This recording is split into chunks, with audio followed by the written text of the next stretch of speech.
Kamusta po? You're watching the News Listener by Angelo. Panoorin natin tong isang video galing sa TV Patrol.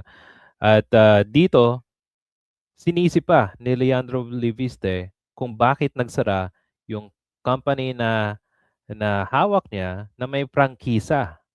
Ikaw pa yung may galgal na magsisi sa gobyerno na hindi mo naman tinupad yung pangako mo. No? Ang kapal ng mukha ni Leandro, di ba? O, panoorin natin to guys. Matapos ideklarang nagsara na ang kanyang kumpanyang nakakuha ng prangkisa mula Kongreso, sinisi ngayon ni Batangas Representative Laviste ang gobyerno kung bakit nangyari ito. That's a business na lahat man po ng mga kumpanya na kilala din ninyo ay nagpaplano at gusto sanang kumita kung magtayo ng bagong planta, pero dahil sa hirap ng pagnenegosyo sa Pilipinas at ginigipit nga ang ibang mga namumuhunan ng mga opisyal, ang lumalabas, hindi lang ako, buong industriya, hirap at kinakansela ang sariling mga proyekto. Okay, stop tayo dyan, guys. Paano niya nasabi na mahirap kumuha ng kontrata, mahirap kumuha ng para magnegosyo? Kanino niya kaya nakuha ito? Hindi ko ma-gets eh. Tapos, kung iisipin mo, yung kanyang company, okay, nag-start siya noong 2013, I think.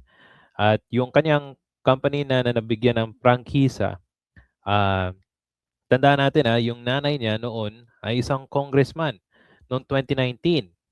At nakabalandra pa na idol ni Leandro Liviste. Itong si Duterte, nilagyan niya pa ng isang solar panel na nandun ang mukha ni Digong. Tapos sasabihin niya, napakahirap. Tapos ika-cancela. Ang problema kasi, kinansela yung kanyang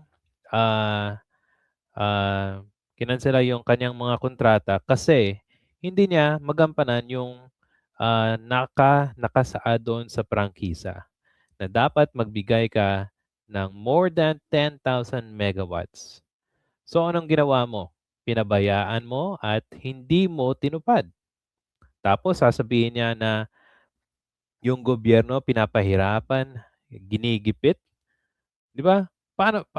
Kanino kaya niya nakuha itong ah, kagaguhan na sinasabi niya? Ewan ko. O sige, continue natin.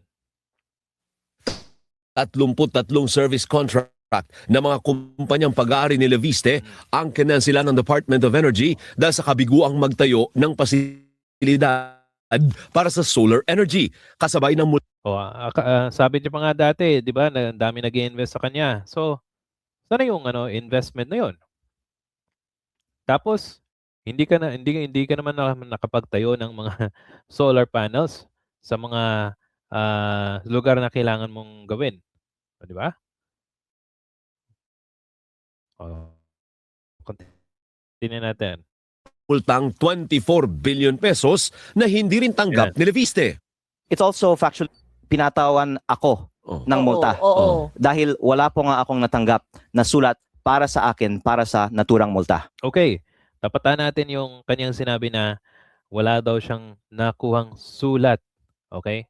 Ni isa, wala daw. Ito, pakita ko sa inyo guys. So, kumuha tayo ng impormasyon sa Gemini, Google. Okay? At ayon dito, according sa report noong January of this year, 2026, yung DOE po nakalagay dito na they consistently send notices sa company na pinundar ni Leandro Loviste over the past 2 years from 2024 to 2025 regarding po yan sa non-compliance saka sa delays ng mga project. Okay, punta tayo sa baba. Communication timeline, sabi ni Energy Secretary Sharon Garin. Okay, sinabi dito na they consistently send notices, show cause order, at request sa company to renew their performance bonds. Pero anong ginawa ni Leviste? Wala siyang sinagot. hindi siya sumagot sa sa mga notices o anuman request ng DOE. Tapos sasabihin niya na hindi daw siya naka-receive ng notices. So, ano nangyari sa mga empleyado mo dyan? Hindi ka ba binibigyan ng mga uh, any documents pertaining yung DOE request? O dapat tanungin mo yung mga staff mo, 'di ba? O pagkatapos nang hindi siya nag-comply, ang ginawa ni Libiste ng DOE rather, they have to terminate the contracts because the company had stopped responding to letters and emails. Project delivery dates arrive in December.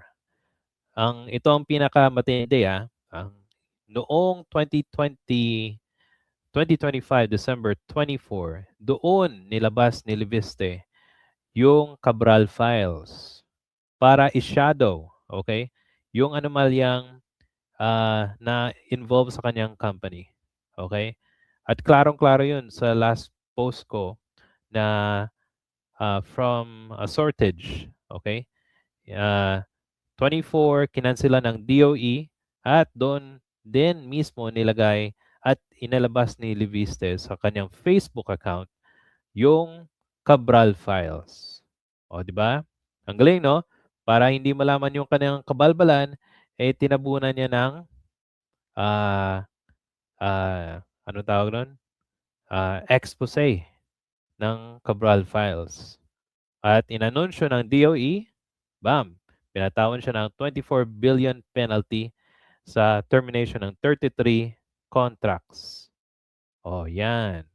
Okay, so balik tayo sa video. Kung natatandaan nyo, sinisi niya yung gobyerno na panggigipit, ha? Okay, ito merong sagot yung, yung grupo. So, panoorin natin dito. Ng grupo na si Attorney Jay Layug, maayos na tumutulong ang DOE sa mga negosyanteng seryosong namumuhunan sa malinis na source ng enerhiya. Definitely ho, madaming permits. No? Kung yun po ang sinasabi ni Lian, yung mahirap na permit, di naman ho talaga madali. No? But ang pamahalaan, especially ang Department of Energy, tinutulungan nila lahat po ng developer. Oh, galing mismo, 'di ba? Sa association president na mahirap man pero tinutulungan ng DOE. Okay? Siguro mahirap siya in a way na kailangan manigurado ng gobyerno. Pero kung hindi ka seryoso katulad ni Leandro Leviste, mahirap siya. Kasi guys, when we talk about contracts, pera ng bayan ibibigay o ilalaan dito. So ano nangyari? O yun, 'di ba? Kumita yung tao. Okay, anong tugon ng DOE? Punta tayo dito, guys.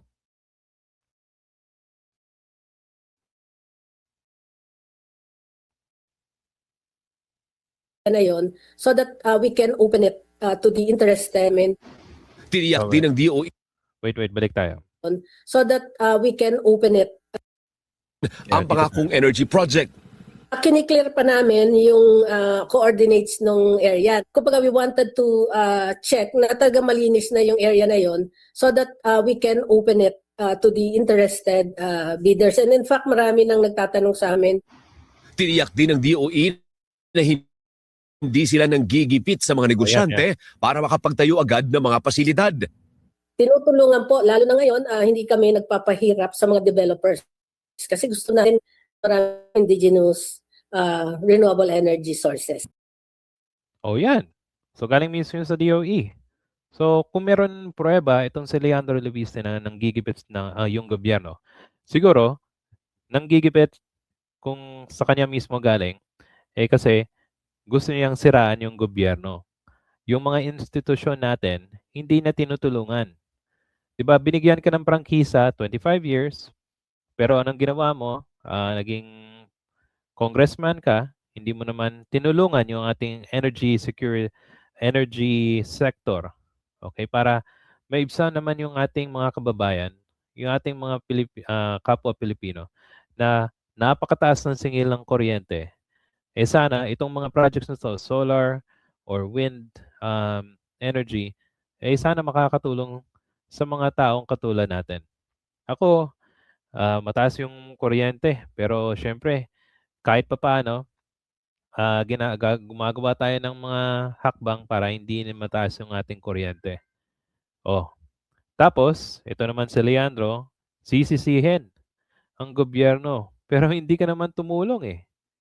Ikaw na mismo, nasa gobyerno ka, tinakasan mo yung responsibilidad sana na pagandahin sana yung elektrisidad sa ating bansa. At makakatulong sana to sa pag-unlad ng ating bansa kasi mas clean, efficient, tapos mas mura yung solar energy kaysa sa fossil fuel. Diba? Sana hindi na siya naging congressman eh. Kaso merong hidden agenda tong taong na to. Kaya yan. For me talagang deserve niya mapatawan ng 24 billion pesos na penalty.